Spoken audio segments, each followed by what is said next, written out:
your question. Can we have microphones around? Vincent, Kigali today.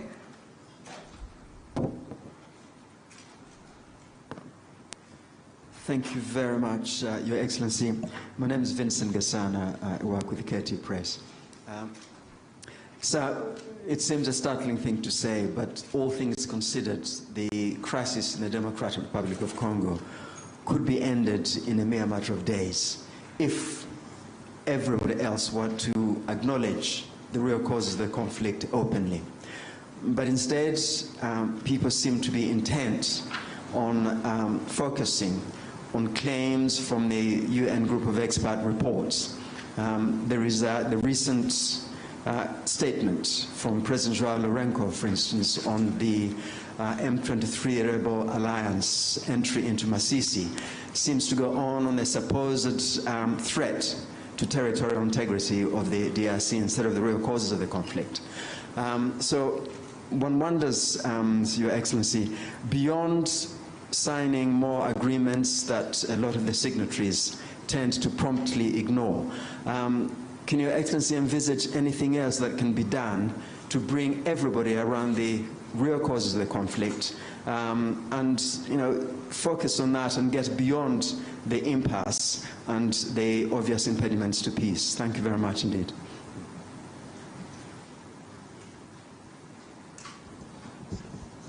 Right.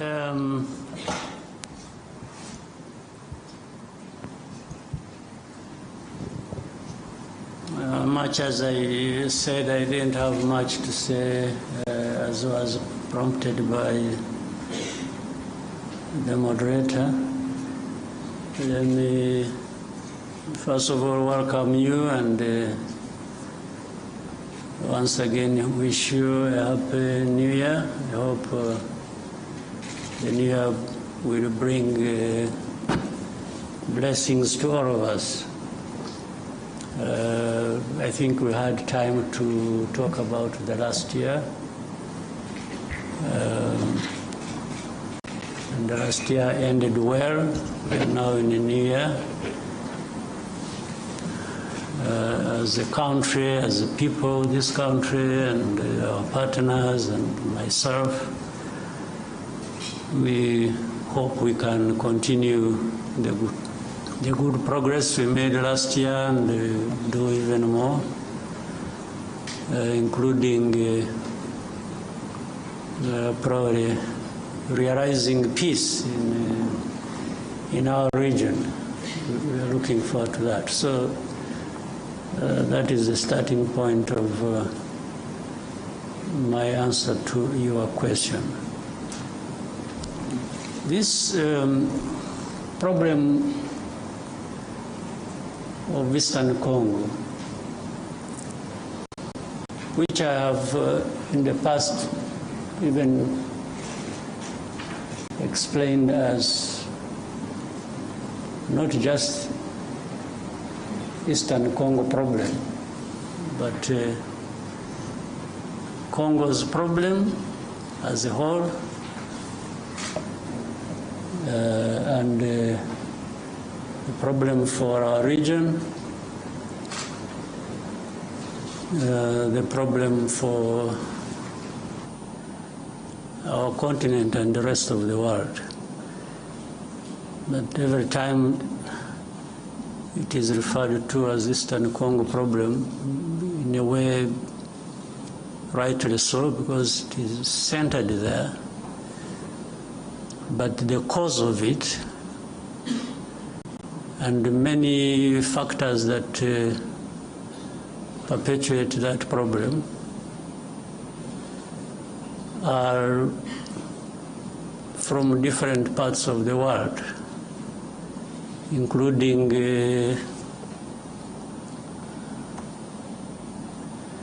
from the big countries as we know them, the powerful countries as we know them.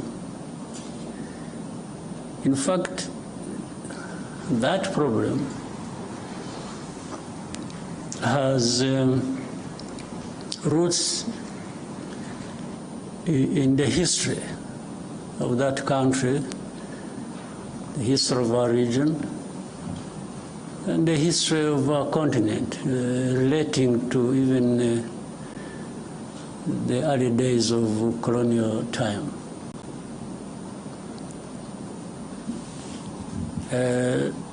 That's why many times I'm surprised. Let me go straight now to the issue raised, talking about, say, sovereignty, territorial integrity.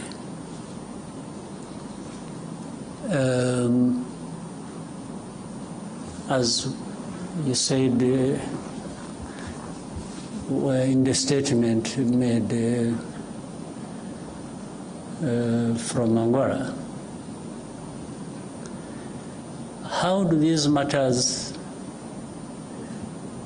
arise really, in a sense? M23 you talk about. These are Congolese. Even to the admission of Congo's leaders, the past and the present.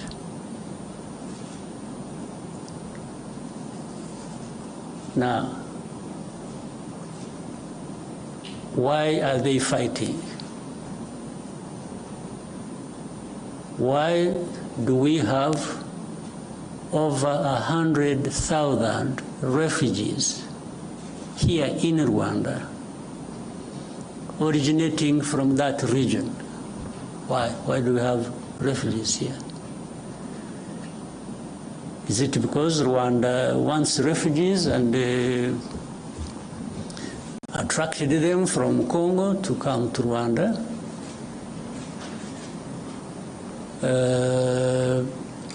I said the first question, M23, why would they be fighting?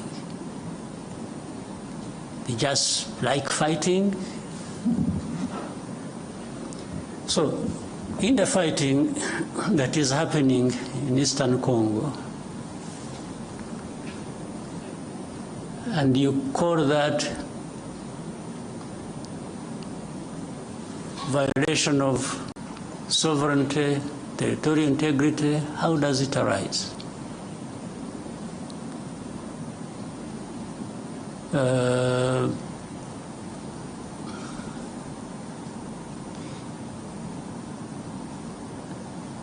So,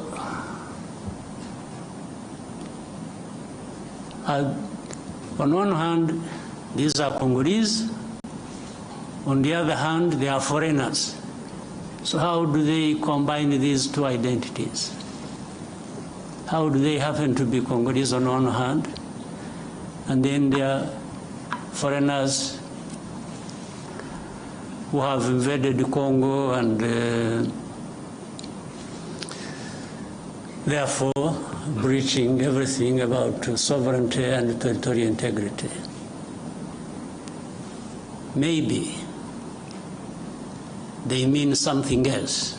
Let me also try to explain that. Those who make such statements,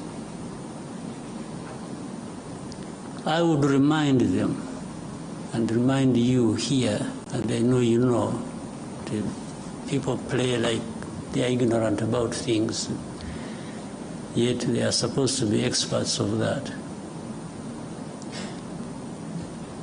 This fighting that is happening in Eastern Congo, that has been going on for these last years, you mean here in this room, people don't know how that started? Where it originated from? These groups fighting in Congo, the fighting that was started 2 more years ago, these people fighting did not come from Rwanda as of the time the war started, or they started the fighting.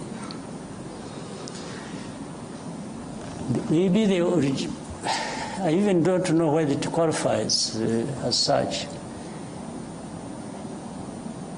These people they are of Rwandese background. I don't know whether it would even be right to say they originated from Rwanda. Most of them, Congo found them where they are or where they were.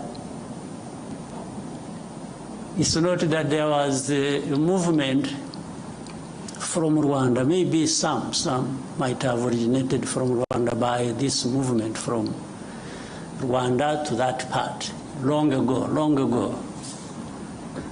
Even either before I was born or when I was a kid myself.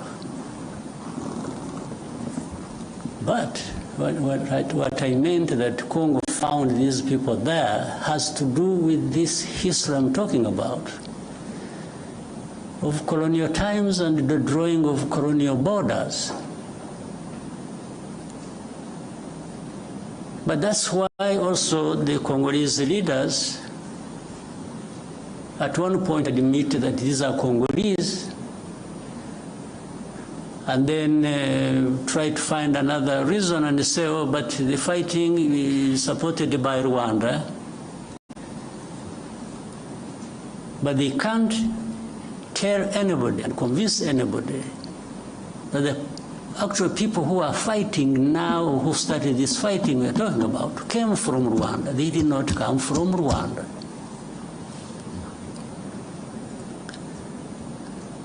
These leaders of M23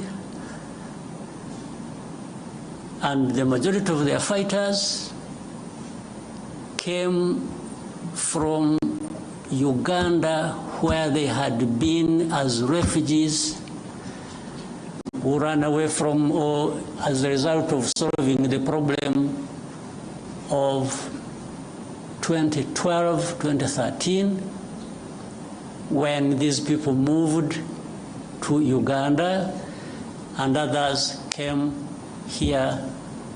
I remember for specific actually number, those who came here were between 500 and 600, whom we disarmed and gave back arms to the government of DRC at the time, and had been kept here for a long time until when things as they kept changing, the government of DRC used to send even their officials to come and speak to people here where we had held them in camps, to speak to them purportedly to resolve their problems. It went on back and forth for a long time. The problems were never resolved. But these are not the ones who started the fighting. And if you want to see where these people, most of them are still here. The fighting was started by the main group that was in and from Uganda. So how did it become Rwanda's problem, honestly? What is the basis? And for how long do we explain this? Up to what point?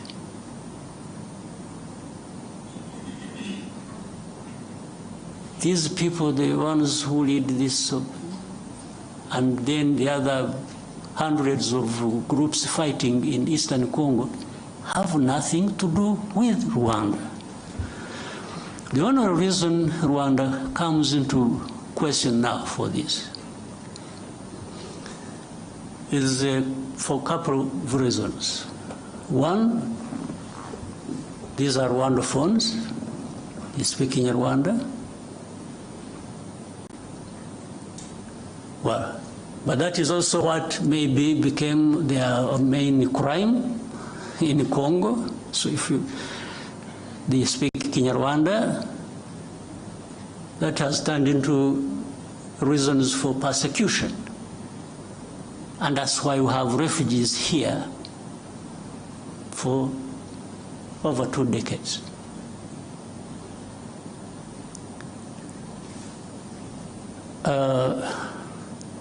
The other reason is the FDLR that has been, these genociders who have been in Congo for the last 30 years,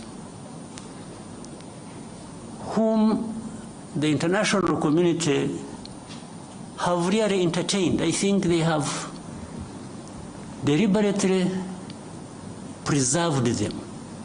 I don't know for what. Whether it is a gift of thanks to them for having committed genocide here, or preserved them because they are anti-Rwanda and government,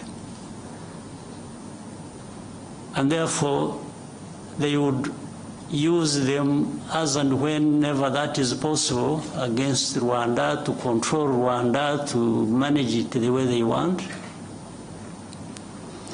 Otherwise, tell me, part of the reason is MONUSCO, this UN force, is in Eastern Congo, in the DRC, was actually to address this problem of FDLR that kept changing names over time.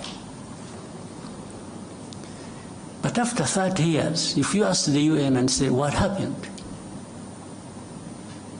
If you really ask them what they've been doing for the last 30 years they've been there, and with tens of billions of dollars they have spent on it, what is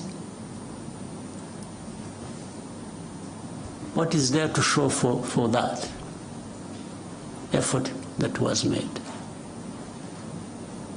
Only to end up blaming Rwanda for everything that is happening in Eastern Congo, or really in Congo, because even all problems of Congo are blamed on Rwanda by these so-called international community members, and together and in support of the DRC government. If DRC government is not encouraged to take its own responsibility for its people and its country, and everybody joins them to blame others for their problems, how do you expect Congo to actually address these problems that affect all of us?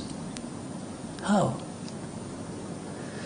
So the statement you referred to, therefore, is part of this, I don't know what to call it, honestly, but it just doesn't make sense. It doesn't add up for any solution to the problems at hand that we need to be addressing. I don't see how.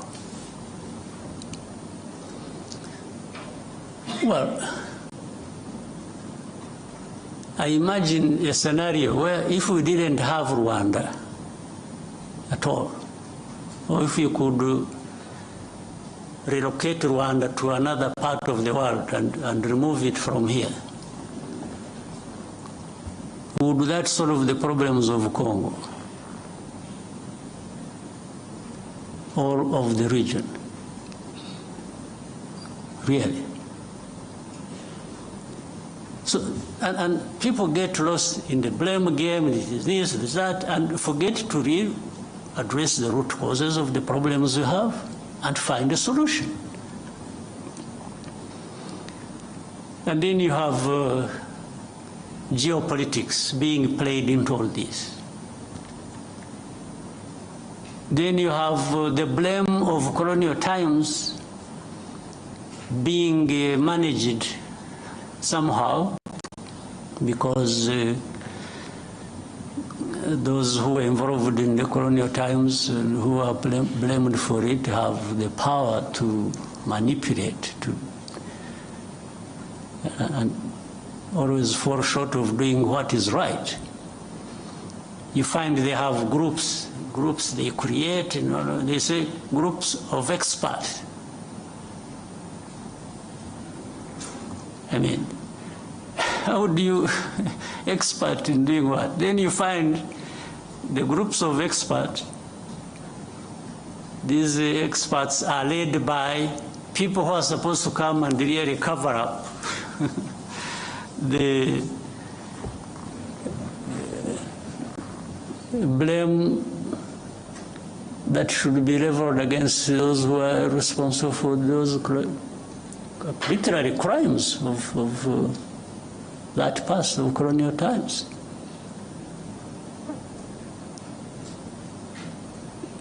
And they've been here in Eastern Congo or in Congo, groups of experts. What expertise? Expertise to come and terrorize? You know, these groups, the people making up these experts, you know, in broad daylight, killings, persecution, all kinds of stuff are done by people they see, government leaders in Congo, commanders, people belonging to either the police, the army, in broad daylight lynching people. This one is kept quiet about, and then the next, these experts write a whole, they pile up crimes committed by M23. They talk about things somewhere in the background in the villages, and they don't talk about these things that were done in towns, in broad daylight, before their eyes. Then they talk about, you know, M23 violating, you know, human rights and so on and so forth. And then Rwanda behind supporting them, and Rwanda is supposed to be there stealing minerals of Congo.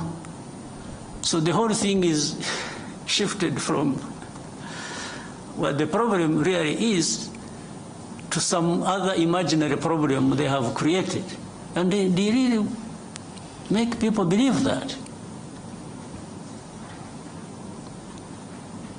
But honestly, for the last 30 years, if anybody wanted to understand what the problems are and what the solutions should be, you don't even need to be an expert. You just need to be wanting to resolve these problems and allowing people to have peace. So when you ask me what next do I think, I mean, what I think should happen is what I have thought from the beginning and have spoken out very loudly to whoever needed to listen. This problem is not insurmountable. It can be addressed. It can end. It should have ended in actual fact long ago. But you can't end it by manipulation. You can't end it by playing games. So, one, does FDLR exist in that situation or not? Do people understand the history of FDLR or not? So why should FDLR be an issue even for discussion? Or why should it be a big problem that can't be resolved? we told these people, whoever was involved, that we started with DRC itself, even before the current administration in DRC. We used to approach these people. We even approached the current administration. We said, let's work together to resolve this problem, and that we will support you with whatever you think you need, and we will avail ourselves and our resources to actually help you fight this FDLR and eliminate it from. And they refused. I had even given them advice that, you see, Uganda has a problem of ADF and others based in Congo. We have a problem of FDLR based in Congo. Burundi also says they have a problem based in Congo. I said, why can't we, all of us, work together? Uganda works with the DRC, Rwanda works with the DRC, Burundi works with the DRC to eliminate the threat to security along our borders. I suggested to them, to the current administration, in 2019. Now, what they did, they allowed Uganda to go and to send in their troops to go and fight ADF. They allowed Burundi to quietly go into DRC to fight whichever their groups they are fighting are. When it came to Rwanda, they refused. Of course, that means something. They refused because either on their own or on advice by whoever, they actually didn't want this problem of FDLR addressed. This was way before this M23 problem flared up. And as I mentioned to you, the main bulk, like the others, maybe they have been recruited from different places, but the main bulk of this group, including the leaders of M23, came from Uganda. They did not come from Rwanda. This is a basic fact you should all be knowing. Then ask yourselves, so how did it become Rwanda's problem? So why doesn't DRC address the problems of their own people? Why do they have to put the weight of that on our shoulders? Why don't they take away these 100,000 plus refugees here? Take them back home. Now, to show you the connection with these other countries, for all the time this problem has been there, some of these refugees, these countries, United States, Canada, Scandinavian countries, other countries, they've been coming here and selecting people from these camps that they would go and relocate in their countries. They've been doing it over a long time, but they have not taken many people. Out of 130,000 we have here, they have maybe among these countries, they have maybe relocated for settlement in their areas about, can't be more than 11,000 over 20 years. So do these people come and take these refugees, or these people, knowing that they are taking Rwandese or they are taking Congolese? They definitely know they are taking Congolese. So how about those who are staying here and have not found a home anywhere in these areas? What happens to them? And they are coming every day, every time, with this fighting going on. So then they quickly find a solution in saying, let's blame Rwanda for everything. Then they make statements. Rwanda-backed M23 is doing this, is doing Rwanda every day. Rwanda must remove their forces. So I asked another time when we were having a conference like this, if anybody thinks Rwanda is in DRC, why should Rwanda be in DRC? They should ask themselves that question. If you want to blame Rwanda for being in DRC, can you also make an effort and try to reason and say, okay, but yeah, it's true, Rwanda is in DRC. Rwandan forces are in DRC. But why? Why should they be in DRC? So that's why they quickly find an answer and say, they are there to steal minerals. Okay, suppose that is also true, if you think that is true. What happened to FDLR? Or what happened to what produced refugees to be here in their hundreds of thousands? What happened? Why? Was it because RDF was stealing minerals in Congo? That's why these refugees came here?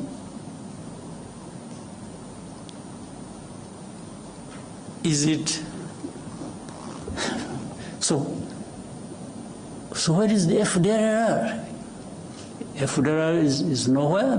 You don't remember 2019 and later on afterwards 21 and so on, when there were 2019 in November, I remember there was an incursion through Virunga Mountains, invaded our country, areas of Kinigi and in Musanze. These were FDLR. Afterwards, the bombardment that came from DRC onto our territory. There we held a Commonwealth conference here.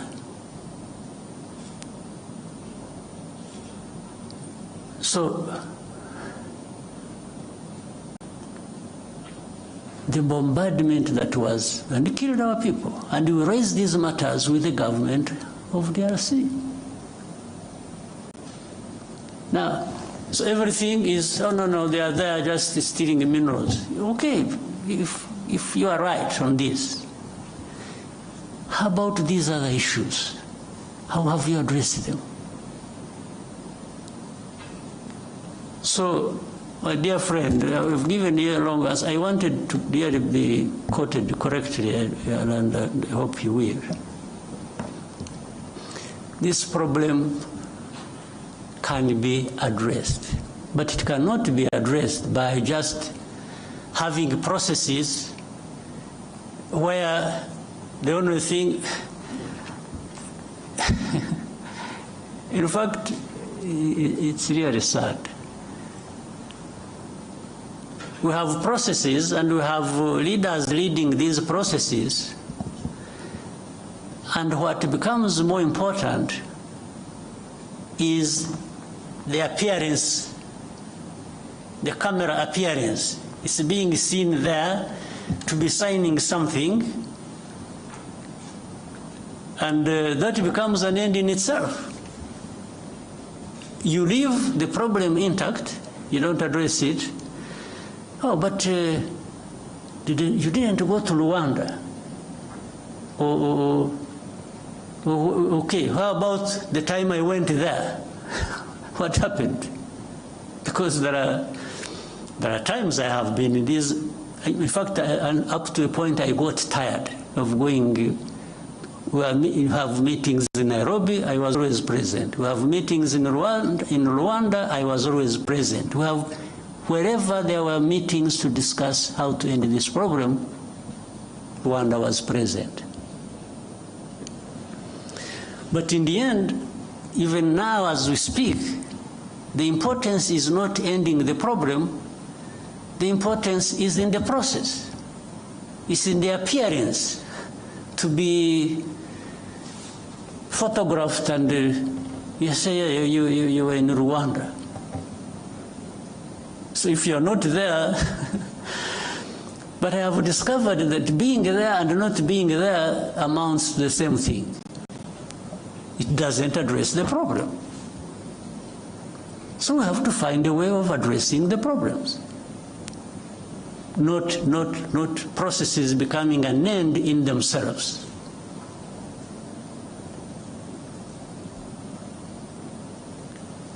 Not the leaders of those processes holding people's hands and doing this being an end in itself. We have to have results built on addressing the root causes. And then another time they say, oh, Rwanda, you see, you have influence on M23. By the way, influence just because some of those guys will speak the same language, so that becomes an influence. Okay, but let's assume we have the influence. And I have been asking these people, so, okay, what do you want me to tell these people? Do you really want me? What do you want me? Give me a message to take to these people over whom I have influence. And as I see, they stop fighting. Okay, that one I can do. But what follows that next? Because if I tell them to stop fighting, and they are attacked and killed, who takes the blame? It's not you who sent me to tell them, it's actually me. Meaning I lured the people into, but then in all conscience, do you also want me to go and tell people that you should accept being denied your rights and keep quiet because some people, some powers are not happy? So maybe that's what they want me to tell these people. I can't. You never. It happened when we met, you must have seen it, when I met President Tshisekedi in New York around General Assembly. And we had with us President of France, President Macron. At that time they were telling me, please give these people a message, they leave Bunagana. There is a place they had taken over called Bunagana, the border with Uganda. Otherwise, fighting will continue. I said, okay, I can even transmit your message, just out of politeness. But if I tell them to leave Bunagana and get lost, first of all, where do they go? Secondly, are you going to follow that with addressing their problem they are fighting for? And there was no clear, but anyway, I came back, I sent a message, sent intelligence people to tell them. I said, for the good of the peace process, maybe somebody is thinking about to bring peace, you leave Bunagana as a symbol that you want to have a peace process going on and resolve the problem. As they are about to, they agreed with the message I sent to them. In other words, they agreed with me. As they were preparing to leave, they were attacked. There was serious fighting. And then I called up these leaders. I said, but you people, you lied to me. You told me I should transmit a message that these people should leave, and then that will help a process to resolve the problem. Then, little did I know, the intention was actually maybe to attack them when they thought it wasn't going to be the case. So from that time, things have been like that over and over and over and over and over again. These government forces attack. In most cases, they are beaten back. And then there is a loudspeaker everywhere announcing how M23 has been violating ceasefire. You attack, we fight. I push you back, and then I'm the one who violated the ceasefire. This has been what goes on every day. And even with these experts that you have in place, they cannot tell, but that shows it's not that they can't tell what is the truth. It's just that the truth is not what they want. It's not what they like. It's completely different. So Rwanda, while we may be blamed for other people's problems, we are also happy to be blamed for our own problems of trying to defend ourselves, if that is what it means. We will defend ourselves at any cost. There's no question about it. I have told those who are behind all this in a very clear language. They keep asking me the same questions. I keep giving them the same answers. If there is anything that I can compromise on, it has nothing to do with ceding even a millimeter in terms of preserving the security of our country. Absolutely not. So, my friend who asked the question, the answers are obvious, they are known. But in their heads, these other people have their own other way of looking at things. They don't care about us. They don't care about anybody. They care about themselves. If you want to allow yourself to open up, to be crushed, you get crushed, and that's not their business. They really facilitate that. So, let me end up the wrong story here, but it is an accumulation of, I have been silent for a long time. So I thought I needed maybe to go back into a little bit of the history of the problem. But the facts are clear. It's only those who don't want the facts that have other ways of looking at things. All right. Maybe that answers all the questions you had in mind, but we can open up for more questions. Your Excellency, before we take more questions from the room, we received a question from a journalist called Charles Onyango Obo. He and 10,000 more are watching live right now online. And he says, you led the African Union reform process and most of its financing mechanisms.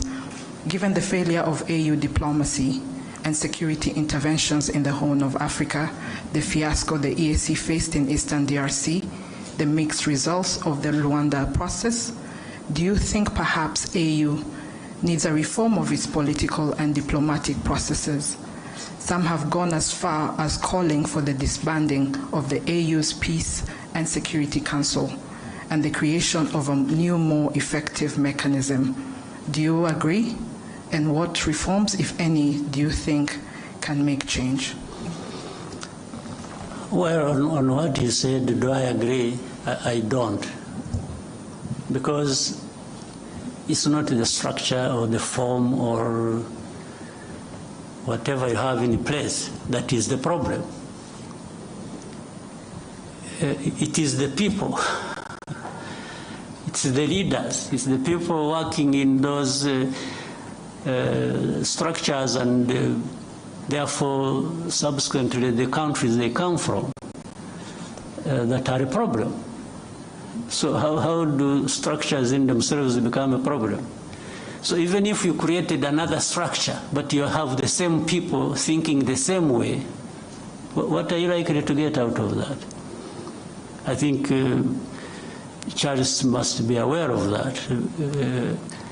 I don't know what really needs to be done. And yes, I was given responsibility by the leaders of our continent to work with others to suggest the reforms that can be made on our continent. I was happy to lead that process. And by the way,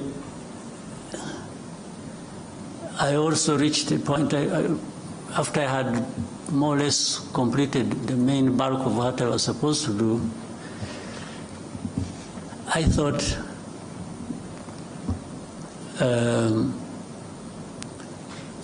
we needed maybe to find another person. Because when I was seeing some, I mean, you can hear this. We sit in meetings, leaders, I'm talking leaders, of leaders, presidents, prime ministers and others. We agree something in a room like this. Suggestions that have come from us. We agree. We put something in place. And then, in the end, nothing works.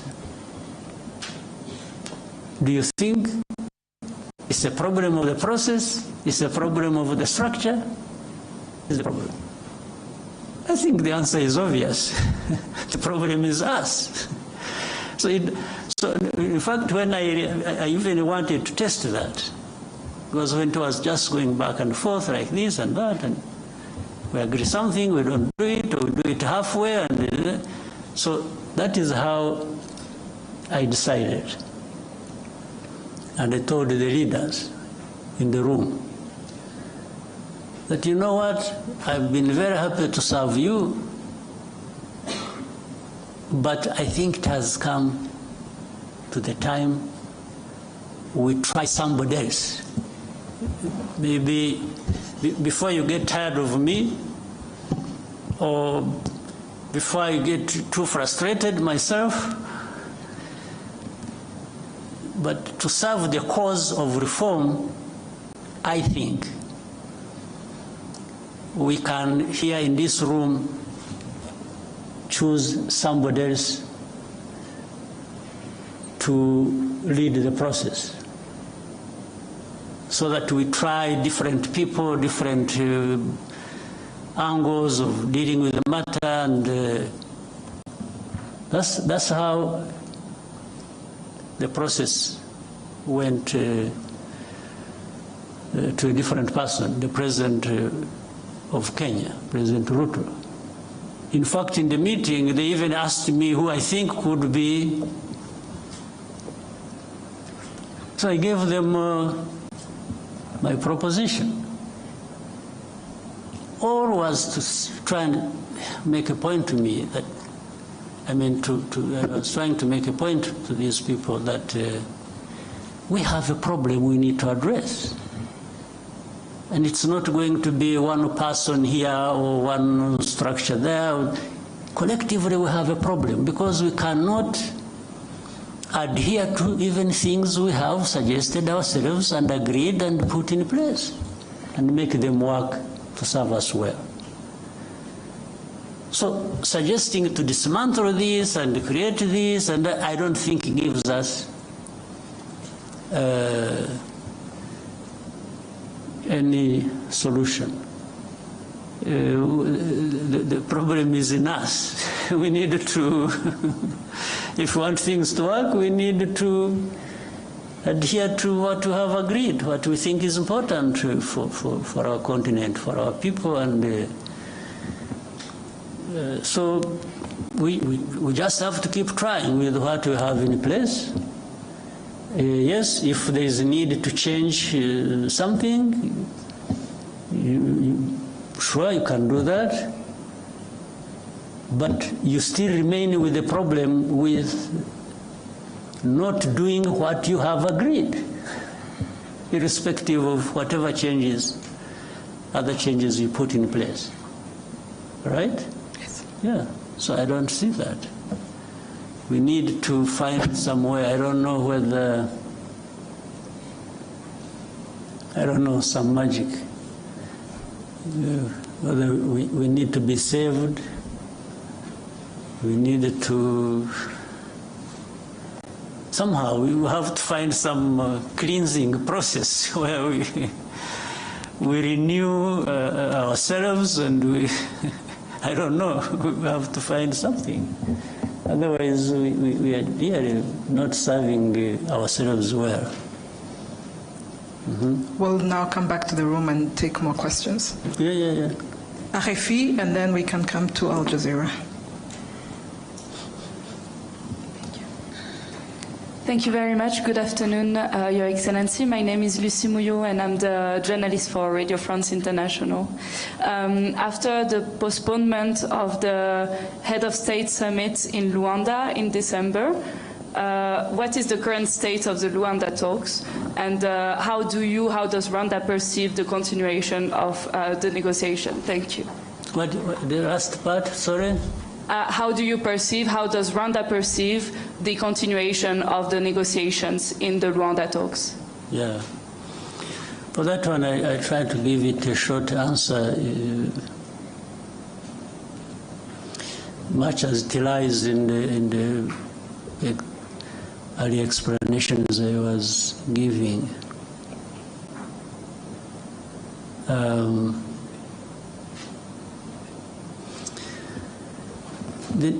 There has to continue an effort to find a solution. If I start backwards, there has to be an effort to continue finding a solution to this problem. But it can't be business as usual. We can't continue the way we have been doing it, putting the importance of the process above the results. I think what we are looking for are the results, not the process. But we need the process to get there. And in the process, therefore, you need to do what is right. So on that note, really the effort has to keep in place, and we have to keep asking ourselves the right questions and finding the right answers. The FDLR question has to be answered. There is no being dodged about that and circling around the problem endlessly. We have to find a solution. Tied with that, the internal problems of DRC, of persecuting their own people and making it our problem by giving us refugees and by giving us all sorts of names that we are supporting those people fighting for their rights in the DRC, has to find a solution. And the solution lies in internal political process or dialogue that the government can, on one hand they say they want to talk to this, and then they say no, we'll never talk to them, they are terrorists, and then so you even don't get to understand what is it that you are dealing with. they say, no, we won't talk to them, but we shall mandate somebody else to talk to them for us. I don't know what that leads to. I can't be blamed for it, really. Do you want a solution or you don't want a solution? That's it. And if you want a solution, then the character of the process and the quality of it explains it. People can see what you are doing and you understand that you actually want a solution. So the meeting did not happen because, again, it wasn't the appearance there that was the most important thing. It was what was taking us there and how it is being addressed that was more important.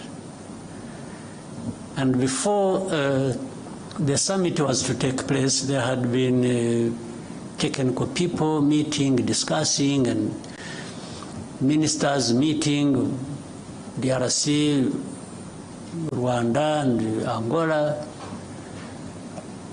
The technical people would agree things, and then it comes to ministers, what the technical people agreed, half of it is rejected. And when I'm saying this, mark you and check. It should really be rejected by DRC, not Rwanda. Even if earlier it was endorsed by technical people from DRC and agreed with our people and the Angolans, it comes to a meeting of ministers, the minister says, no, this one can't happen. So they go on for a long time. Ministers' meeting comes and they meet, they discuss, and when they are getting close to something, the minister of DRC steps out, picks a phone call, makes a call, and comes back saying, no, I don't want this.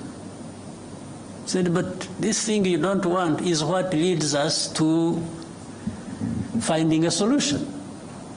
And he says, no way, I don't want. So that's, in the end, they disagreed until like maybe 3 o'clock in the morning or something. And but still then there was insistence, no, we must go there and sign, and sign something. Not even to have another discussion, because I don't think there was even need for that to happen. So that's what killed the summit. So it's not Rwanda that killed the summit, it's actually DRC. And they were saying it, by the way, for those who want to hear. If you don't want to hear, that's another matter. But when statements are coming from heads of state and foreign and ministers, and they are saying, no, they will never do this, and yet that is what is being asked to be done, even logically, and sometimes in agreement with the mediator, and he says, no way. First of all, these are terrorists, I will never speak to them. Meaning, he's not prepared to find a political solution to the internal problems, but is willing to continue blaming them on Rwanda.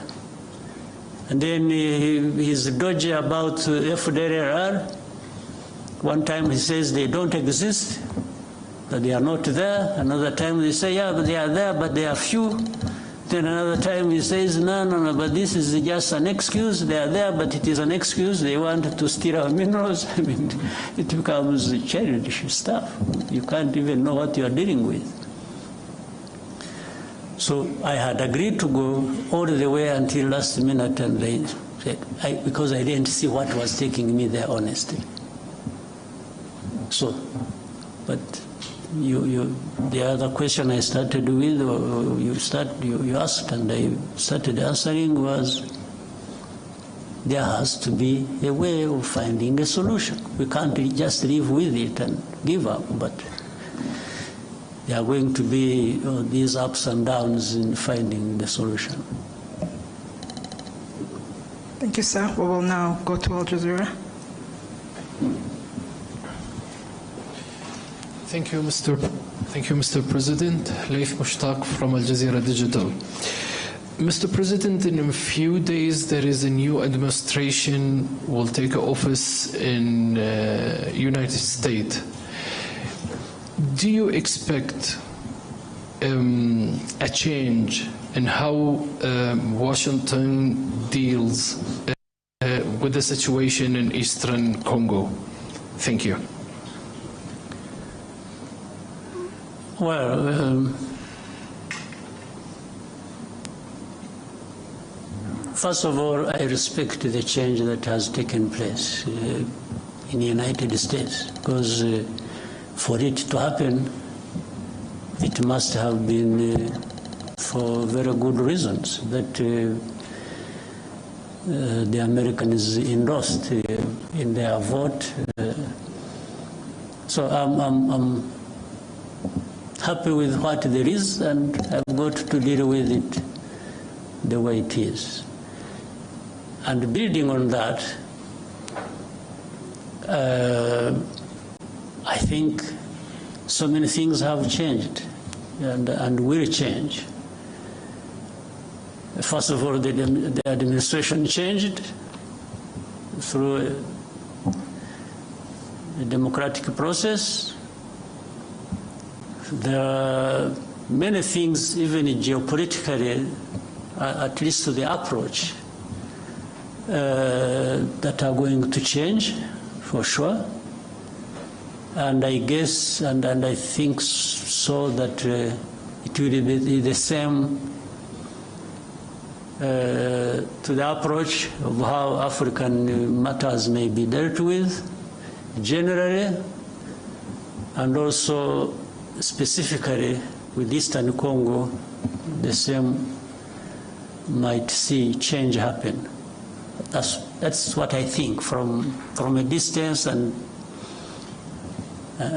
just waiting for what will follow. But I think there is bound to be change, not just one in one place, but many changes in many places at the same time. Because it's not only that things have changed in the United States, I can still see many things changing across the world. In fact, at a terrific speed, that we have to work hard to take care of ourselves, given the whirlwind of change sweeping across the world.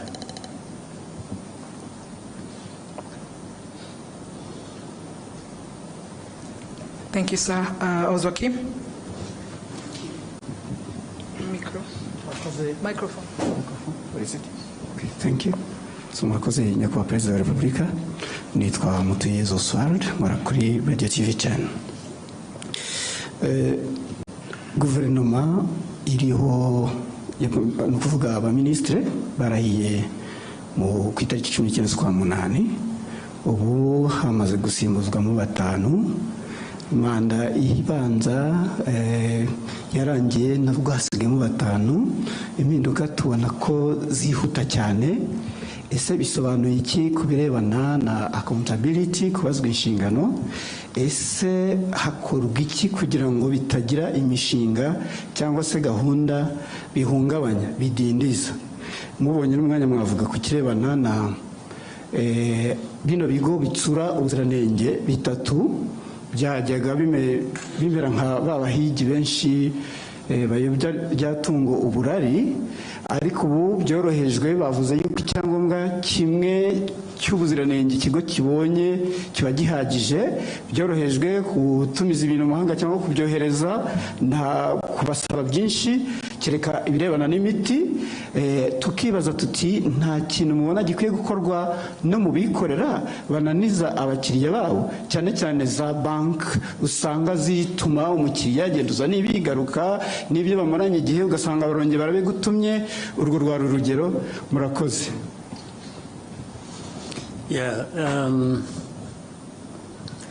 impinduka muri guverinoma ntiziraba ahubwo turacyari ku ntangiriro. Ndabivuga mpereye ko bihera ku bintu byinshi kandi n'imiterere y'igihe, imiterere y'igihugu, imiterere y'abantu, deni n'icyifuzo cy'ubuyobozi bw'igihugu buba bwifuza ko twakora ibintu neza nta guta igihe, bishoboye no kugabanya icyo bidutwara, icyo bidusaba, nabyo byose bikakubira hamwe. Baravuga rero impinduka zibaye muri iki gihe gishize, tuvuge mu mwaka ushize n'intangiriro, uyu byari bitaraba ku mpera y'umwaka ushize, ariko ari mbere gato y'amatora twagiyemo na nyuma yaho kurangiza uyu mwaka. Ariko ibyo byabaye hashize igihe, impinduka isa n'iyatujeho gato. Ibyo rero bituruka mu kureba ikiba gikenewe muri icyo gihe.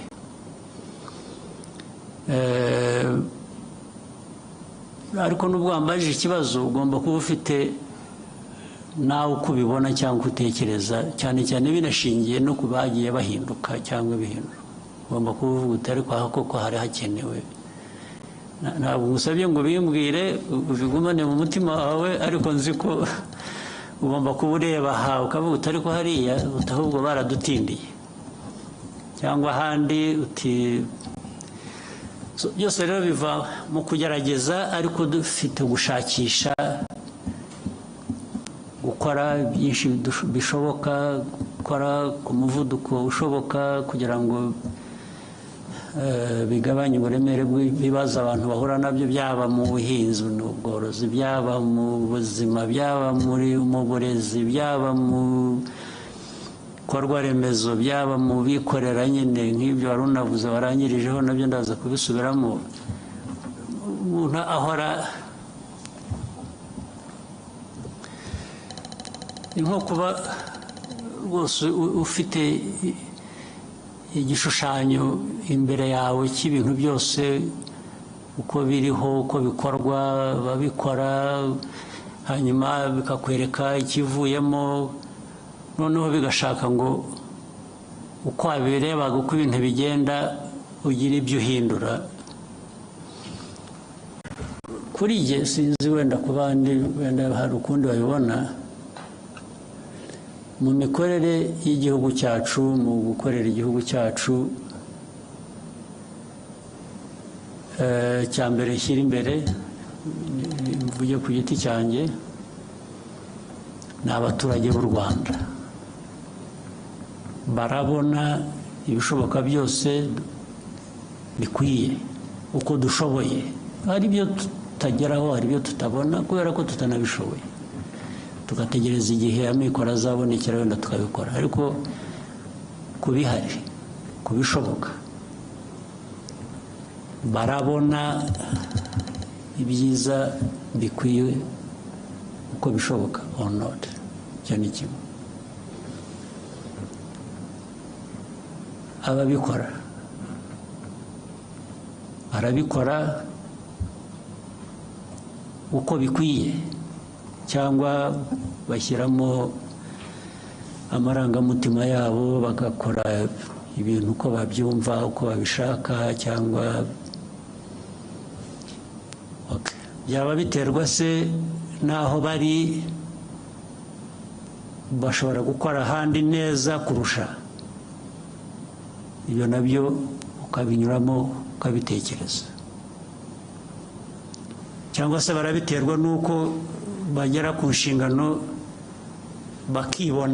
bakibonamo muri izo nshingano mbere na mbere kurusha kureba abaturage muri izo nshingano bashinzwe. nibo bagiye hejuru y'ibintu byose babikora uko babishaka uko babyumva ntawe wagira icyo avuga. Kuba bishinzwe rero bishobora kuba bishinzwe abandi ahandi cyangwa njye kubishinze ari nanjye biturukaho icyo kibazo cyo guhindura abo bantu. Rwose mbikora nabanje kunyura muri izo nzira. Iyo nabonye ko hari ikigomba guhinduka ntabwo ntumwanya, niyo narangushyizemo kubera ko nta kintu nari nkuziho cyangiza nkakibona umunsi ukurikiye ndakuvanaho. Kuko si wowe mbona mbere mu kazi, ndabona igihugu n'inyungu zacyo mbere na mbere. Ibyo kujya kuvuga ngo atababara tarakara, iyo wagenda ukishwa n'agahinda ntacyo bibwiye niba nakemuye ikibazo cy'abaturage cyangwa ikibazo rusange ubundi twese duhuriraho kugira ngo ibintu bikorwe neza. Kuri ibyo rero nuko bimeze. Ndumva muri ibyo ngibyo nta kindi kidashoboka. No ku cya kabiri harya wavuze ngo ni iki wakise iki? Murakoze nyakubahwa Perezida wa Repubulika. No kuri icyo cya mbere hari abavuga bati muba mwarambagije nabi niyo mpamvu mushyizeho bucyavaho. Birashoboka rwose kurambagiza nabi, birashoboka kubera ko abantu urabazi, hari ukwihisha ntumumenye, ukazamumenya yabaye tested ku kazi. Kuko kandi ntugire ngo ni nanjye ubikora, binyura mu zindi nzego. Hari ubwo izi nzego zibicika nazo, erega nazo zirimo abandi bameze nk'abo barangaye bageze bate, bikaza byihuta bakambwira bati kanaka, bati ni igitangaza, nimumuzanire. Yahagera akanga ariko se ko mwambeshye ko ndeba hari ikibazo, ariko birebera ku bikorwa, ntabwo ari amarangamutima. Ntabwo umuntu mwambwiye umeze atya ko yaje agakora ibi akagira atya. Mbere na mbere batubaze turebe ko ibi ngibi byamubonetseho ari ukuri, kugira ngo atabeshyerwa cyangwa ataza kuhutazwa n'ikitari cyo. Ubwabo abandi bamuzanye akaba aribo bavuga bati nibyo bya bintu twasanze ari byo. Ubwo se najya guhera mu kintu cyo kuvuga ngo baribeshye, reka mbyihanganire. Cyabonetse kigomba kugenda gityo. Hanyuma cya kindi rero nikivugana na bino bigo bitsuruziranenge ibya private sector, ibyabikorera rwose ndemeranya nawe. Tugomba gushakisha uburyo n'abikorera, erega n'abikorera ntabwo abikorera banyamwigendaho. Abikorera bikorera mu gihugu. Niyo wikorera, iyo ukoze nabi bifite undi byangiriza. Rero hari inzego za leta, hari iz'abikorera, tugomba gushaka uko bihuzwa kugira ngo byombi bikore neza byuzuzanye, kuko ni igihugu tureba. Igihugu kirimo abo bikorera, kirimo. Break and come back for more questions. Okay. Thank you. Good.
Good afternoon again, Your Excellency. We'll take a few more questions from the room.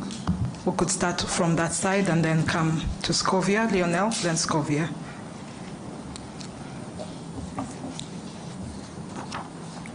Thank you, Mr. President. We are undergoing profound changes globally in the political sphere. On the one hand, we see populist movements in the very countries that used to lecture Africa about good governance and democracy. And we also see in Africa young people taking power in unconventional ways. What does it say about the future of governance, and what will the global political landscape look like in the years to come? Thank you.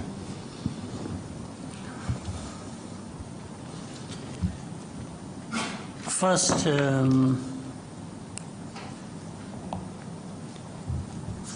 if people follow what some of us would be saying for the last 20, 25 years, it is only to confirm what we saw coming or we thought was coming. It's not, as far as I'm concerned, it's not a big surprise with the changes that have been happening.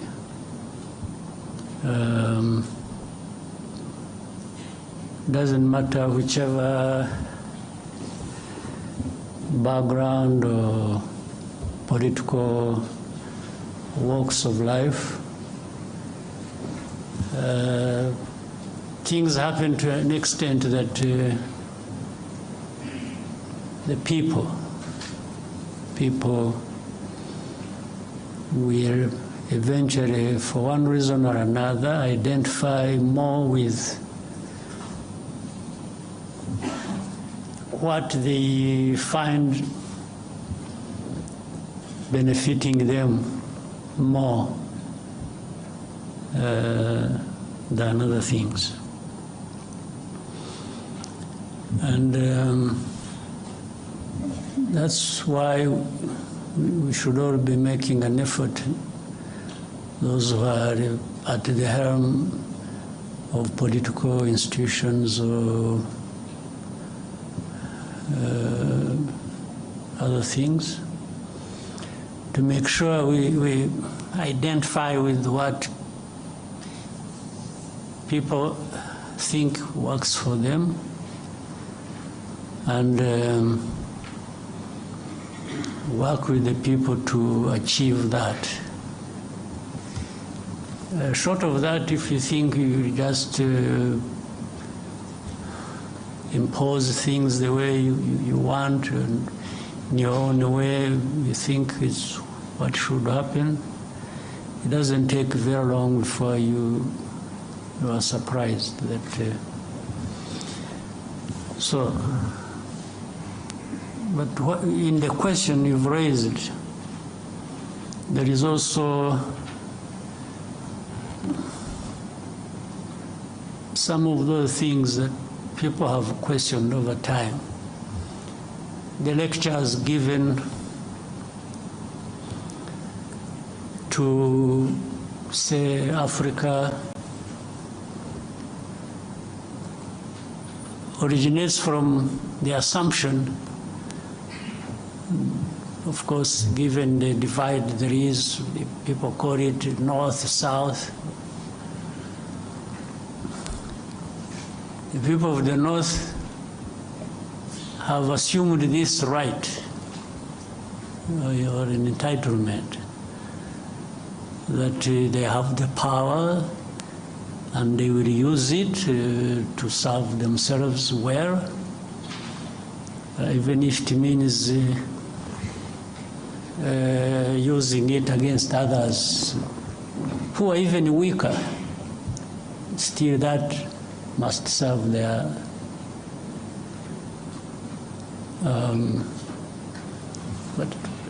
but a couple of things are interesting.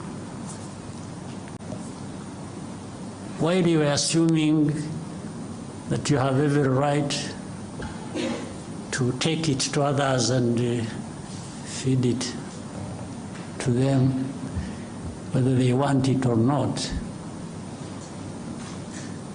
At the same time, at home, meaning the home of those people who think like that, there are internal processes, internal contradictions, because the people there also are saying, what are our leaders, our governments doing for us?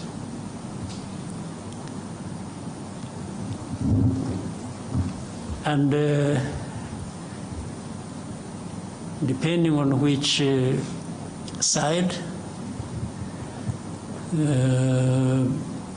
of politics, one will gain over others, because, and here it is difficult to tell. You can't decide for people that this is what they must think that is right for them. Even these populist or conservative or liberals or whatever you call them, within there is a discussion as to whether what is happening internally among them serves the way they see things should happen internally now, before they go out and take it on to the others, those of us at the receiving end. So that internal contradiction will define things, and rightly so, their own way. And you see, it is very interesting when you look at, somebody talked about the administration in the United States. Following what was going on the media, I mean, on the news and the media and everywhere, there was this opinion being shaped that one side had no chance. And you know, the leader is embroiled in litigations here, these ones, blah, blah, blah, blah, you know. Even the experts we used to follow in the news would really give you an impression they have formed their opinion there is one side that is going to win. Now, a few weeks after, they sort of disappeared, really. And these were experts to tell us about things in their own place. So why do you think? Because they were saying one thing, they were forming their opinions, they want everybody to believe that for one reason or another. But somehow the process of democracy gave them a different result. And they had to swallow their pride and accept what has happened. So that is in their area. So now, as it were from the beginning, they were used to taking it on some other people somewhere else in the South. Now, the South isn't going to be in a permanent state of confusion and, you know, obedience and just following the dictates as they come along. A number of changes have to happen also one way or the other, either changed by the people on the ground and saying these leaders of ours who are not doing anything other than sucking up to these dictates, we should find a way of getting rid of them, one way or the other. In fact, it is either one way or through the vote, which is always the preferred choice. But when that is not possible, some people have used the other means to get rid of is in a sort of defiance about how they feel they are treated by these leaders, or by extension, those who dictate their leaders, who dictate to their leaders what to do in their own countries. So one way, it will always give somehow, change will happen. So what we see on the political, economic, geopolitical landscape is a result of that. There is soul searching at different levels by different people, and it doesn't matter the weak, the strong, and there will always be a way to give in terms of the outcomes. So in Africa, Africa is no exception. You see, I have argued even openly and even to the point of probably being misunderstood. When we've been talking about, people have been talking about coup d'etats happening in different parts of our continent. Let me start with that. Coup d'etats are bound to happen in a place where so much is happening, and then the people either get fed up one way or the other and express themselves again one way or the other. As I said, they express themselves through the vote. Or these ones who carry out coup d'etats are from this society. So they are part and parcel of the citizenry of these countries. So they are part of this dissatisfaction, resentment, anger, and injustice. Some young person. And then we say, oh, the establishment, unconstitutional means, Yes, constitutional means. But that has happened because the constitutional means did not deliver to the people to the extent that they. If you are saying it shouldn't have happened, then you should also be saying what was there before that was changed should not have been behaving the way it was behaving. Now, to the people, there is a point where they may tell you, yes, what you have is bad, the coup, bad enough. But what was there before was even worse. And this is what they would tell you. So for them, they have maybe chosen between what is bad and what is worse. It's what I mean. Now, the remaining problem, which must also be addressed, it's not enough to change what you think is bad. It's also important that when such a change has happened, you must really do better than what you have removed. So these ones who carry out coups, they have a task to make sure that they justify why they removed or they did what was unconstitutional to bring change. That change must be real, must give the people what is better than what they were getting under then that would be justified in a sense by that. So that is what is unfolding that we see every day. There is that struggle that goes on. So I hope certainly those who take over, while they may be condemned,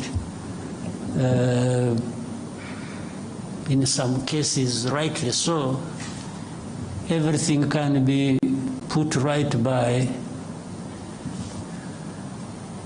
new developments happening that are going to serve people much, much better than what they had before. So, and that's what is happening on our continent. But for the dictates, for lectures, and so on and so forth, it's up to people to make a choice. And I think Africans need to just reject being, you lecture me on what should happen in Rwanda based on what? When even where you are coming from is having some confusion, some changes. So which dictate should I follow? I think we should also strive to do, things the way that works for us and improves people's lives. And what is so bad is that you may follow the dictate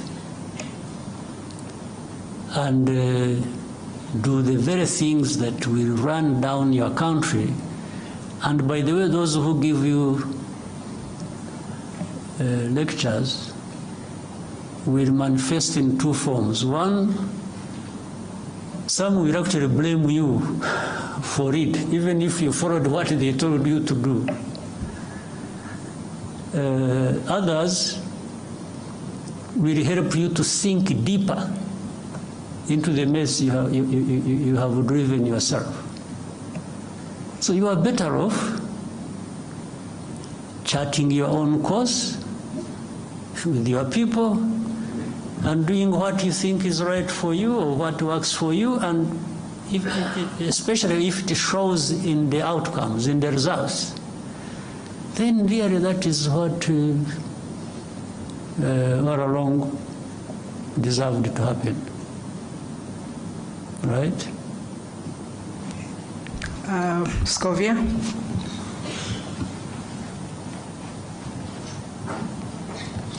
Murakoze nyakubahwa Perezida wa Repubulika, nitwa Scovia Mutesi, nkorera mama Urwagasabo TV.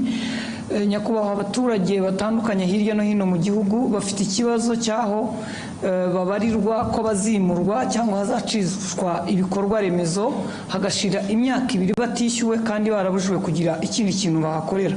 Ibyo bisa na kimwe naho bacisha imihanda mu butaka bw'abantu ntibabahingurane bakavuga ngo cyari igikorwa remezo bigahwaniramo cyangwa bigahwana n'icyo gikorwa remezo. Ikindi ni kijyanye nuko amafaranga y'amanyamahanga urugero nk'amadolari, amazu menshi y'ubucuruzi mu mujyi wa Kigali n'ahandi mu mijyi itandukanye barishyuza amadolari aho kwishyuza amanyarwanda.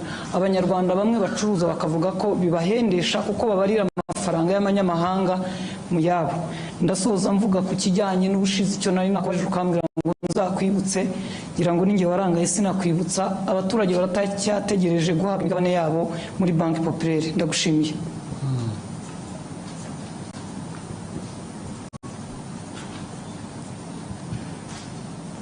urumva ko namwe mwibagirwa rero burya ntabwo ari twe gusa. Ibyo abaturage bimurwa mu buryo butari bwo budakwiye, ibyo birazwi ndetse ndabizi, ariko n'izindi nzego zirabizi nubwo tugerageza kugira ngo bijye mu buryo bizajya mu buryo one way or the other. Byo bitwara igihe, bibabaza abantu, bibatera igihombo, ariko byo bikwiye gukorwa. Bikwiye bikorwa, ukimura abantu, niba wagiye kubimura ukabishyura, ariko ibyo ntabwo ari ibyo gusa wenda icyo bibagiye kuvuga hari impande nyinshi hari nubwo uburyo buhari ko bikwiye kuba bikorwa uburyo rwose burahari burazwi hari n'ubundi bwakoreshwa ukoresheje ukuri gusa wenda bitari byanditse mu rugero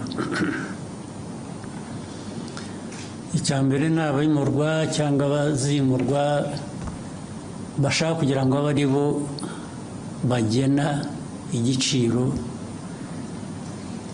cy'ibyo bazishyurwa valuation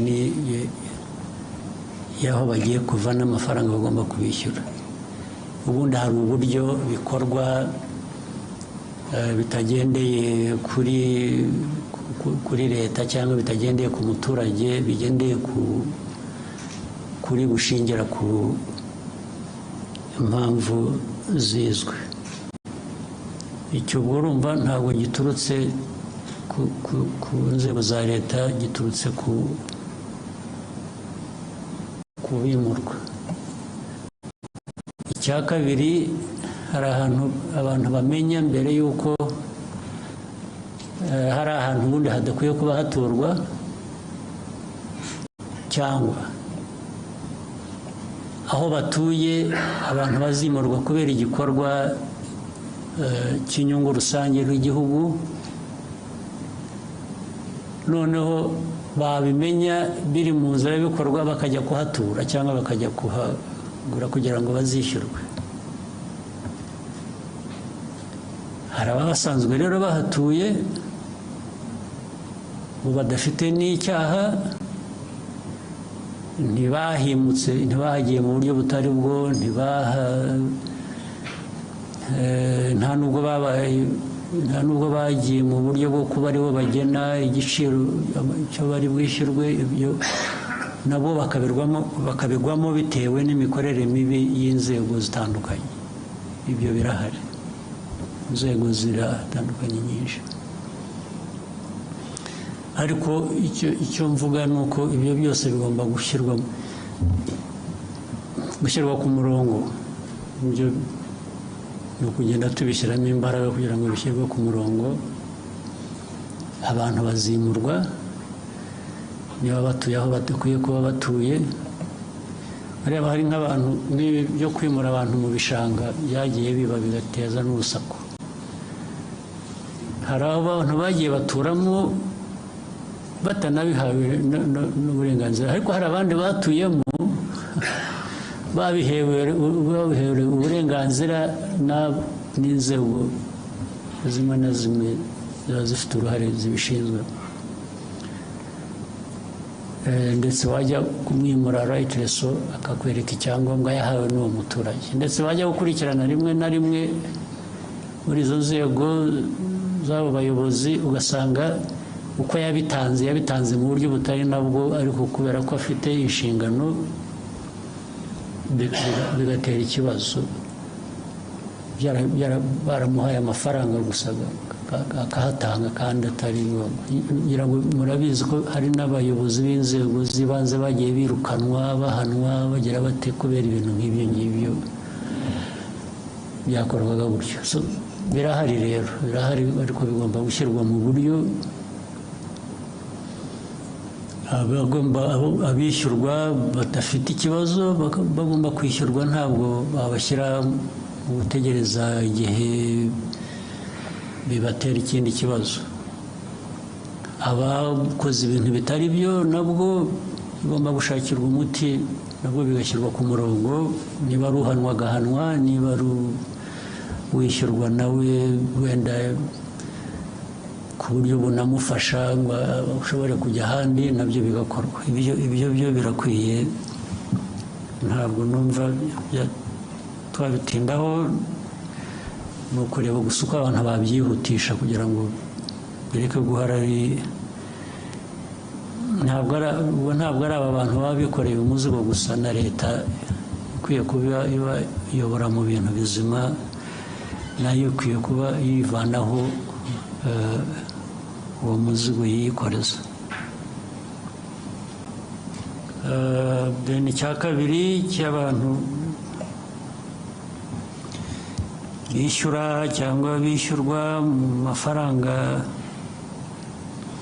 yo hanze, ubundi bikwiye kuba bishyirwa mu buryo bw'igihugu cyacu bw'amafaranga y'amanyarwanda dukoresha. Urumva ni bibi no ku nshuro ebyiri, kuko uwo wishyurwa nko mu madolari cyangwa amayorozi cyangwa iki,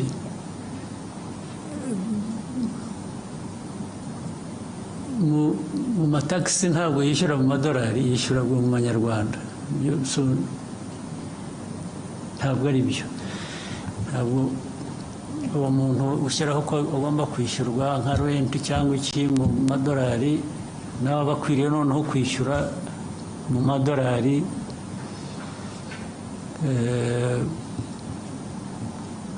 mu buryo bwa taxes bishyura.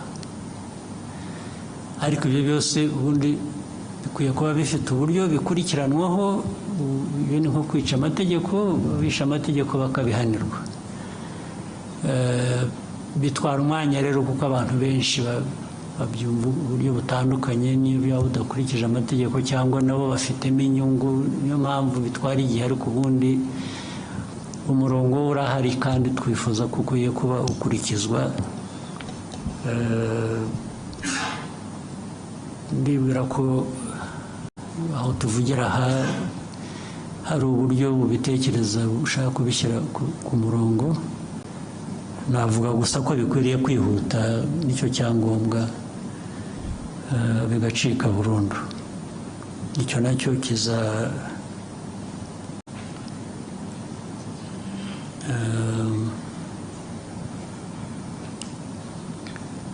ndumva bizatungana. Icya gatatu bavuze ngo ni iki?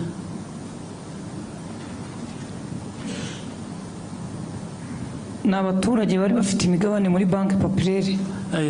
Ikibazo cy'imigabane. Ariko usibye ko nanjye ntakurikiranye, ariko njye naratumitse. Njye narabwiye ababishinzwe muri minisiteri ndetse mu kabineti ko bikwiye gukurikiranwa, bigakorwa vuba. Ahubwo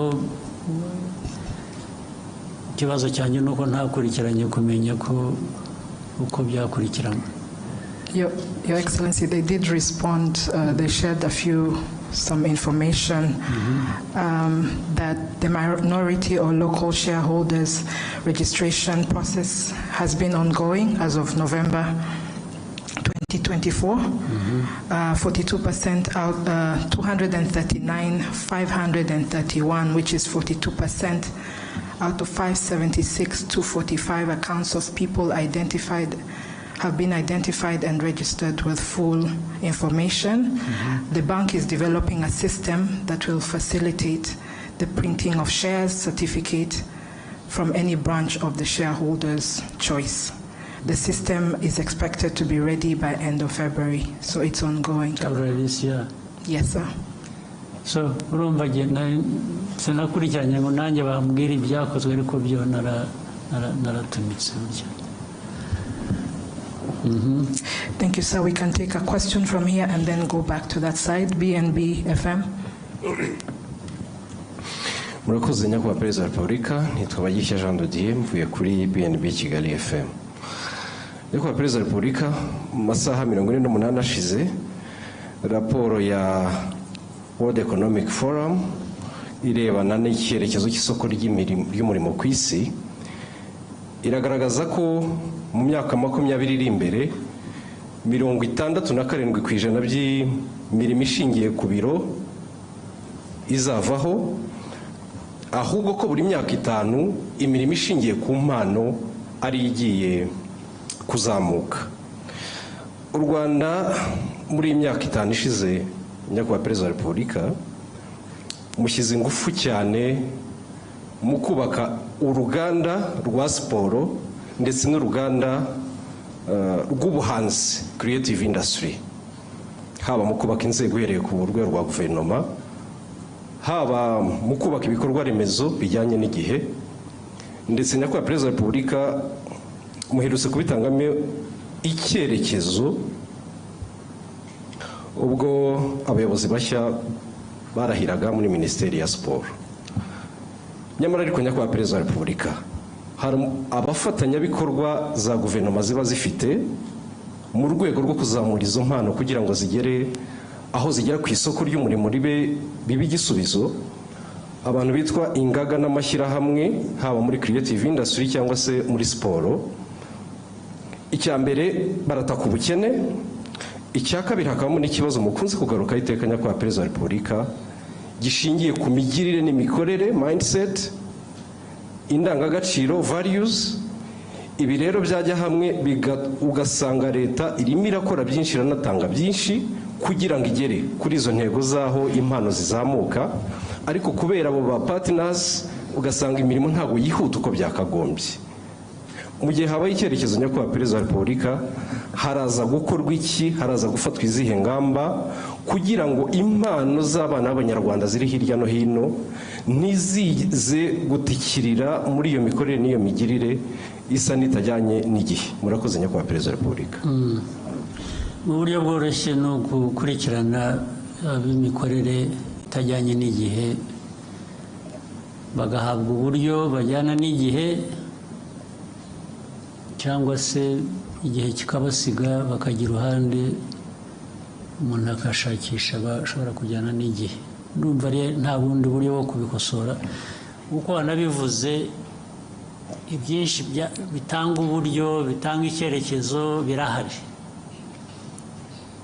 Icya kabiri ni ababishyira mu bikorwa bafitemo imbaraga nkeya cyangwa se izindi mpamvu zibabuza kuzuza inshingano uko bikwiye. Aho niho abantu bakwibanda bagakosora ku buryo bihindura, ubwo bishobora kuzagira ingaruka kuri abo ngabo badakora ibikwiye bitajyanye n'igihe, bitewe n'impamvu izo arizo zose zibitera, abantu bakazisuzuma. Hakabaho gushakisha ubundi buryo noneho bwatanga amikoro n'ubwo buryo bukenewe. Icyangombwa iyo ikintu cyamenyekanye, ikibazo cyamenyekanye, kiba gisigaye no gushyira imbaraga mu kugira ngo gikemuke hakoreshejwe uburyo ubwo ari bwo bwose, nicyo kizakurikira. Thank you, sir. CNBC.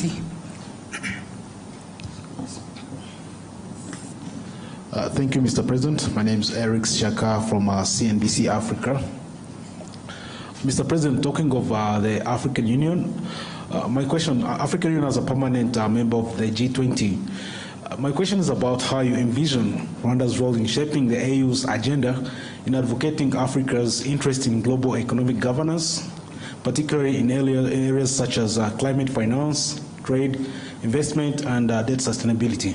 Thank you, Mr. President. I think that is already happening. There has been an effort to raise the stake of the continent, to have a voice, to participate in the G20 matters or other global institutions. Africa deserves to be well represented. There's no question about it. It's not a given that it will happen just because it is right and it must. But, so you have to struggle for that. And really, Africa needs to assert itself and make its rightful demands. And so Rwanda participates on all these. As Maria pointed out, Rwanda at one time, 2018, chaired the African Union. From that time onwards. Rwanda was leading a reform process that AU needed. So the most important thing is to participate and participate with other African countries,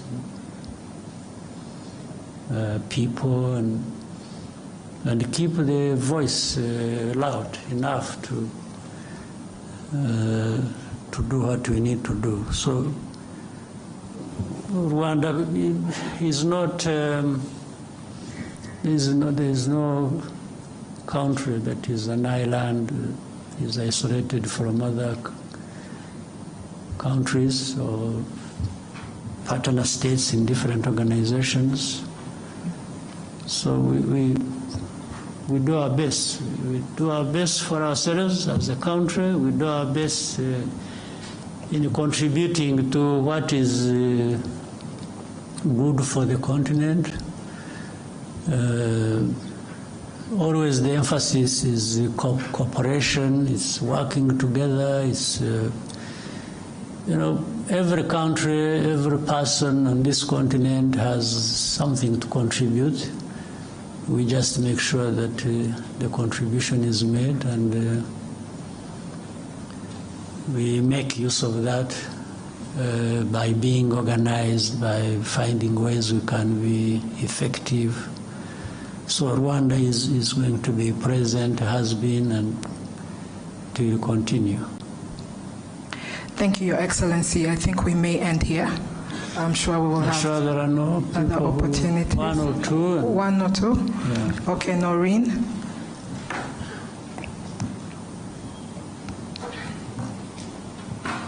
Thank you, Mr. President. My name is Indira Oganga. I'm from Bloomberg News, and I just want to talk about business and investment for a little while.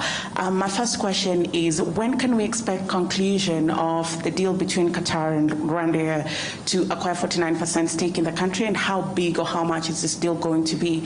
And also, how many planes can we expect from that arrangement? And still staying with investment, I was talking to the CEO of Rwanda Stock Exchange on Monday, and he mentioned the exchange can only be as big as the market. So I want to ask you, are there certain state-owned enterprises that the government is thinking to privatize to boost the exchange? And finally, congratulations on successfully hosting FIA. To that regard, I just want to find out what is going to be the economic impact of hosting F1 here, and is Rwanda trying to establish itself as a sporting hub in Africa? Thank you again. Good. Well, I can simply say on the Qatar-Rwanda partnership over the airline and the airport has made very good progress. It's been going on very well. Right?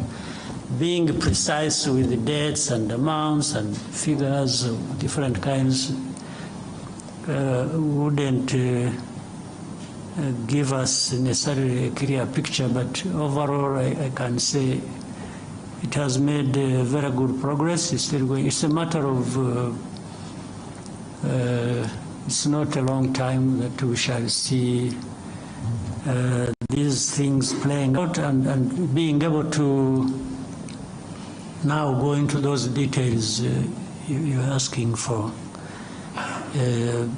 By this year, and in fact, at this beginning, there are many things that are being concluded. And some of the things are being concluded just in writing, when they have been happening physically on the ground. So there is an overlap of, we have been going ahead and doing certain things that benefit this partnership. As we have more discussions, as to put things in writing and therefore making them specifically public to people. So really the practical things happening have been going ahead of just signatures and so on.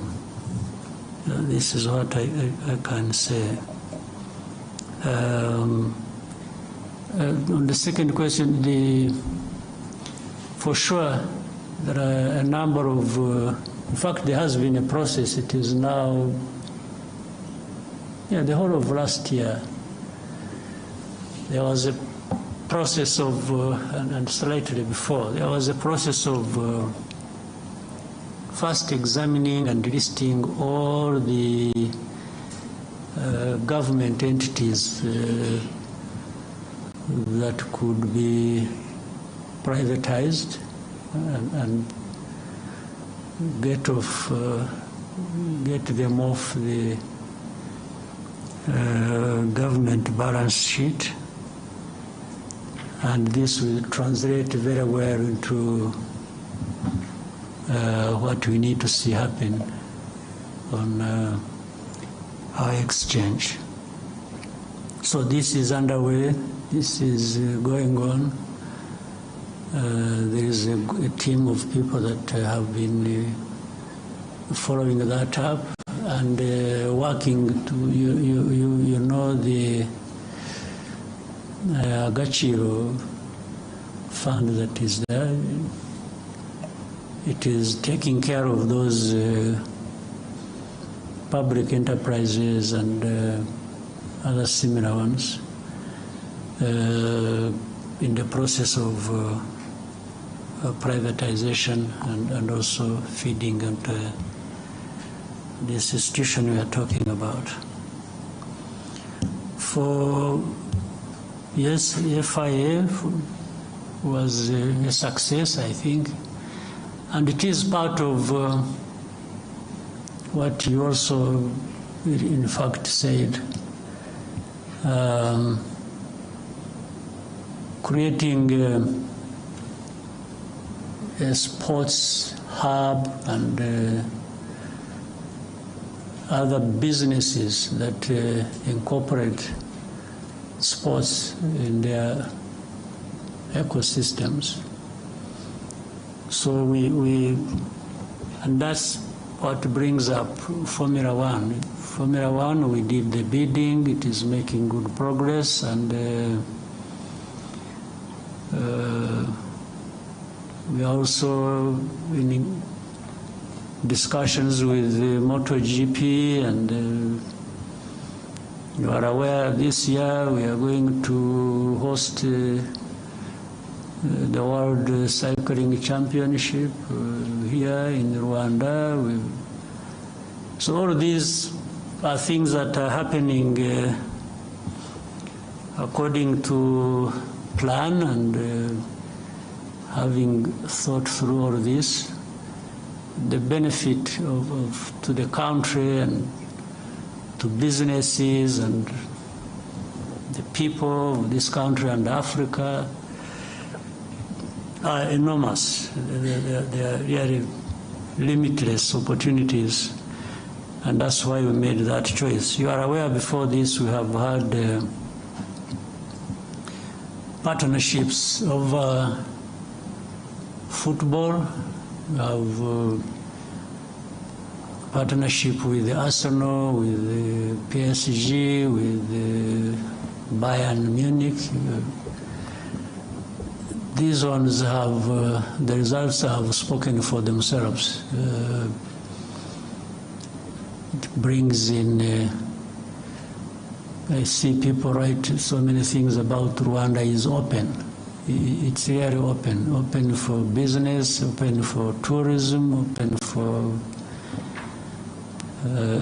education. We have brought people through education channels to, you know what we have here, Carnegie Mellon, and many others that have established here. All of these are, so far, generally, I don't know any of these endeavors we have undertaken that have led to government regretting that we did this and that. In fact, it is just all benefits. And again, with time, the benefits become more tangible. You show it in numbers more clearly than it is now. Thank you, Your Excellency. I think we have exhausted all questions. Maybe one more. One, the gentleman in the suit. You sure there's only one in the suit? Murakoze nyakubahwa Perezida wa Repubulika, nitwa Ibarushimuwe Bihoyiki Keve Christian, umunyamakuru wa televiziyo ya BTN. Ukwezi kwa karindwi umwaka ushize habayeho gahunda yo gufunga insengero zitarajujuje ibisabwa. Izo bitakundaga zirasenywa, ariko hari izindi zasabwe kugira ibyo zuzuza. Hashize amezi 6 bavuga yuko hari ibyo basabwe kuzuza. Bagize bati mutubwirire umubyeyi yongera dutumeho za ntumwa zize zurebe ibyo twasabwe kuzuza ko twabikoze, twongere tube twafungurirwa. Ikindi, hari abasore n'abakobwa hano hanze hano tujya tuganira no ku mbuga nkoranyambaga, bavuga yuko gushaka cyangwa se kubaka ingo bigorana kubera ubushobozi n'ibindi babona bishobora kubatera ubwoba. Ndagira ngo muze kugira ubutumwa mu bagenera by'umwihariko ku buryo umuntu ashobora gutinda gushaka avuga ati ndi gushaka ubushobozi, ingaruka bishobora kubyagira nibihe. Murakoze nyakubahwa Perezida wa Repubulika. Muri uko gushaka ariko harimo n'ubushobozi, nabyo ni nko gushaka ubushobozi. Iyo ushaka bavuga ko hari igihe ubushobozi bugorana. Umusore ati sinakuzana utazicirwa n'inzara n'iwanjye, umukobwa ati nanjye singiye kuza kwicirwa inzara n'iwabandi. Ariko se ko abantu bose koko barashonje kugeza aho ngaho, ko ari abahungu ari abakobwa. Reka tubanze icya mbere cy'insengero. Cy'insengero cyavuzweho byinshi, cyagize gite, ariko niba abantu namwe ubwanyu mwajyaga ndani mu mizi y'ikibazo mukagisesengura, kwanza ntabwo numva impamvu insengero zigeraho zigomba kuba ikibazo. Kandi ubanza biba mu Banyafurika gusa, sinzi ko hari ahandi insengero zaba ikibazo. Ubanza ari naho bwa bushobozi butakariraga, bwa bundi bavugaga n'abadashakana, abantu bigiriye mu bintu biraho by'icyuka, nawe bashoramo ngira ngo bifuza kubarangaza gusa ngo Abanyafurika murindagire mujye mu bintu nk'ibyo ngibyo. Ariko reka ibyo mbe mberekeye aho ngaho bitaza kuvamo ibindi byinshi. Njye ku kibazo ubwacyo, hari insengero usibye ko ayo mateka yabyo ntashaka kuyatindaho ariko adasobanutse. Ubundi ikintu icyo ari cyo cyose bijyanye nk'izo nsengero cyangwa ibindi bigira uburyo, bikwiye kugira uburyo bikurikiza kugira ngo bijyeho. Iyo bibayeho bibaho bite, bikora bite, ibyo ubundi abantu bashaka ibintu bitunganye mu bantu mu gihugu bakwiye kuba bibaza ibyo ngibyo.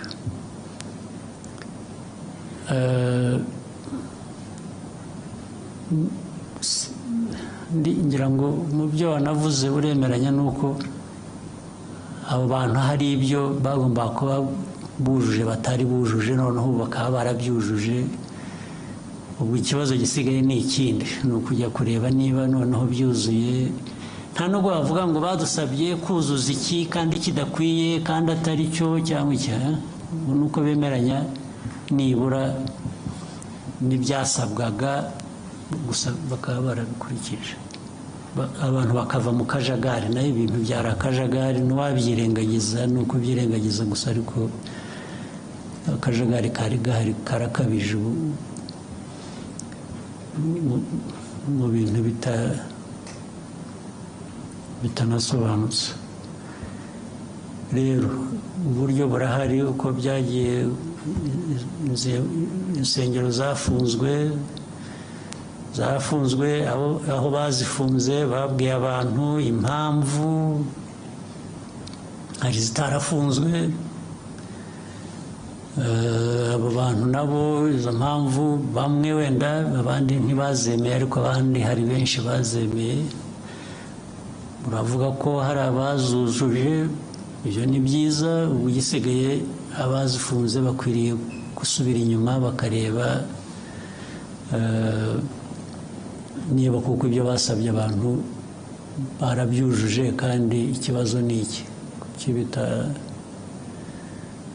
ntabwo numva ari ikibazo kiremereye kidafite umuti ahubwo abantu no gushyira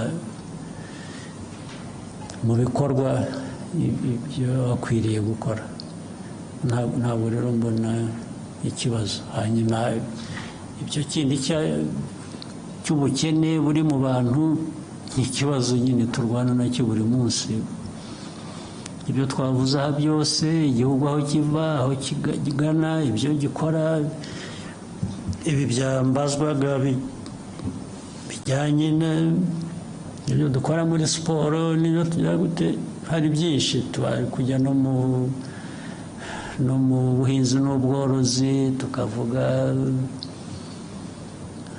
ibikorwa remezo biriya byose imari ishorwamo ni ukugira ngo abo ngabo bashobore kugira uburyo bagira ikibatunga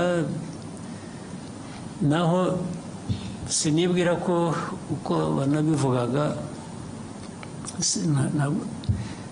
cyangwa uko nabiheraho ntabwo nibwira ko u Rwanda noneho dukwiriye gushyiraho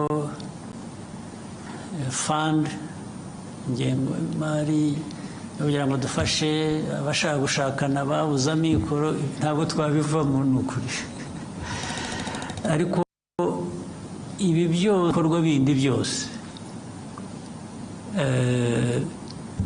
ni ukugira ngo buri muntu aho ariho hose yaba ari ushaka cyangwa hari n'abatashaka gushaka nabwo bagomba kuba bahari ntabwo bose abatarashaka ntabwo bivuze ko ari uko babuze amikoro hari n'abatabishaka ariko buri wese ari ubishaka n'utabishaka azagerweho no kugira ikimutunga no kugira uburyo niyo mpamvu dukora ibi byose ndetse ikimenyimenyi kukwereka ko turagerageza igihugu kiragerageza urabizi nko mu mwaka ushize